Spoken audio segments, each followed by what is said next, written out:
வணக்கம். Welcome to Veluvels kitchen. இன்னைக்கு chicken gravy எப்படி பண்ணுறதுன்னு பார்க்கலாம். எல்லா மசாலாக்களையும் நல்லா வறுத்து அரைச்சி செஞ்சுருக்கேங்க. ரொம்பவே டேஸ்டியாக இருக்கும். நீங்களும் ஒரு முறை அந்த மாதிரி ட்ரை பண்ணி பாருங்கள். புதுசாக பார்க்குற ஃப்ரெண்ட்ஸ் மறக்காமல் சப்ஸ்கிரைப் பண்ணிவிடுங்க. அப்படியே பக்கத்தில் இருக்கிற பெல் பட்டனையும் கிளிக் பண்ணிவிடுங்க. அப்போ தான் நான் புதுசாக போடுற வீடியோவுக்கான நோட்டிஃபிகேஷன் உங்களுக்கு உடனுக்குடனே வந்து சேரும். பட்டை 2 துண்டு, கிராம்பு 5, சீரகம் 1 டீஸ்பூன், மிளகு 1 டீஸ்பூன், சோம்பு 1 டீஸ்பூன், ஏலக்காய் 2, மராட்டி முகம் 1 போட்டிருக்கேன். மீடியம் ஃப்ளேமில் வச்சு வறுக்கணும். இப்போ கசகசா 1 டீஸ்பூன் சேர்த்துக்கிறேன். இதை நல்லா இதுலேயே வறுத்து எடுத்துக்கோங்க. குழம்பு நல்லா திக்காக இருக்குன்றதுக்காக தான் இதை சேர்க்குறேன். தேங்காய் பொடி பொடியாக கட் பண்ணி சேர்த்துக்குங்க. அரை மடி தேங்காய் சேர்த்துருக்கேன். இது கூடவே வெங்காயம் 1 அதையும் கட் பண்ணி சேர்த்துக்கோங்க. ஒரு 2 நிமிஷம் வதக்கி எடுத்துக்கலாம். நல்லா வதங்கிடுச்சு. இப்போ எடுத்து ஒரு பிளேட்டில் போட்டு நல்லா ஆற விட்டுடுங்க. ஆற விட்டு அரைச்சி எடுத்துக்கலாம். ஒரு மிக்ஸி ஜாரில் இந்த வறுத்தம் இல்லையா அதை சேர்த்துக்கிறேன். இது கூட தனி மிளகாய்த்தூள் 1 டீஸ்பூன், மஞ்சள் தூள் அரை டீஸ்பூன், தனியாத்தூள் 2 டீஸ்பூன் சேர்த்துக்கிறேன். கூடவே குழம்பு மிளகாய்த்தூள் 2 டீஸ்பூன், கரம் மசாலா தூள் 1 டீஸ்பூன் சேர்த்து அரைச்சி எடுத்துக்கலாம். முதல்ல தண்ணி சேர்க்காமல் அரைச்சி எடுத்துக்கோங்க. அதுக்கப்புறமா கொஞ்சமாக தண்ணி சேர்த்து நல்லா மைய அரைச்சி எடுத்துக்கலாம். இப்போ ஒரு பேனில் 3 டேபிள் ஸ்பூன் எண்ணெய் சேர்த்துக்கிறேன். வெங்காயம் 2 கட் பண்ணி சேர்த்துக்கிறேன். வெங்காயம் நல்லா வதங்கட்டும். வெங்காயம் வதங்கினதும் அது கூட கருவேப்பிலை ஒரு கொத்து சேர்த்துக்கிறேன். கருவேப்பிலை சேர்க்கும் போது நல்லா வாசனையாக இருக்கும். கருவேப்பிலை வாசனை உங்களுக்கு பிடிக்குன்னா சேர்த்துக்குங்க. சிக்கன் குழம்புல சேர்த்து நல்லா வதக்கி விடுங்க. வெங்காயம் நல்லா ப்ரௌன் ஆனதும் இஞ்சி பூண்டு பேஸ்ட் 2 டீஸ்பூன் சேர்த்துக்கிறேன். நான் இஞ்சி கம்மியாகவும் பூண்டு அதிகமாகவும் சேர்த்து அரைச்சி எடுத்துக்கோங்க. அதனால் 2 டீஸ்பூன் இஞ்சி பூண்டு பேஸ்ட்டு சேர்த்துக்கிறேன்.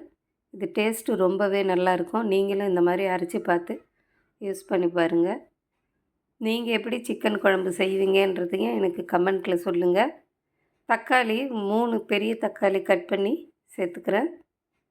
தக்காளி வதங்கிறதுக்காக கொஞ்சமாக கல் உப்பு சேர்த்துக்கலாம்.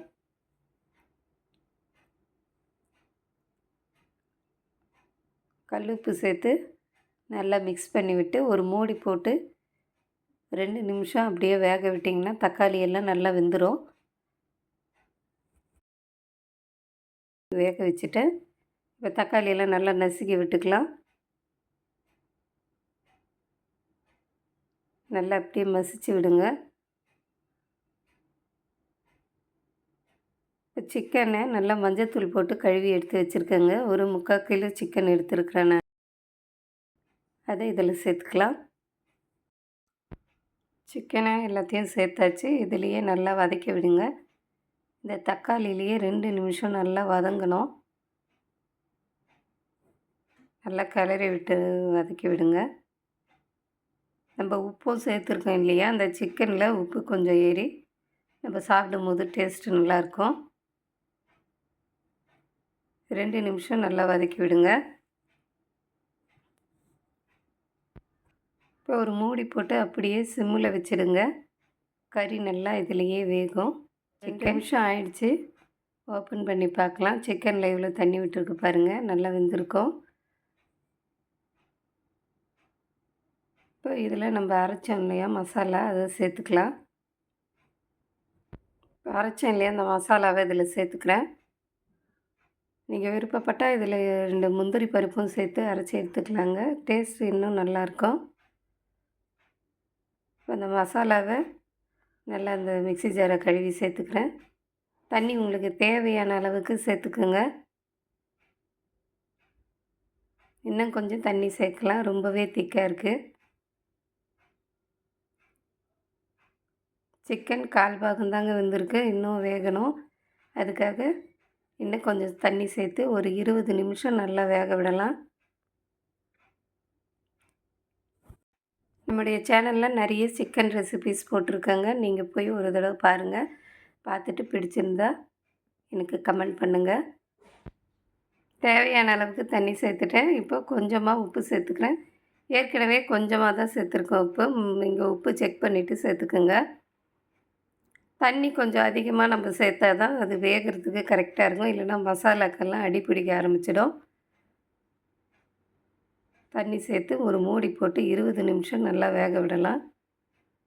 நல்லா வெந்துட்டுருக்குது. இப்போ இடையில நல்லா கிளறி விடணும். இல்லைன்னா அடி பிடிக்க ஆரம்பிச்சிடும். மூடி எடுத்துட்டு கிளறி விடுங்க. மறுபடியும் மூடி போட்டு சிம்மில் வச்சு வேக விடலாம்.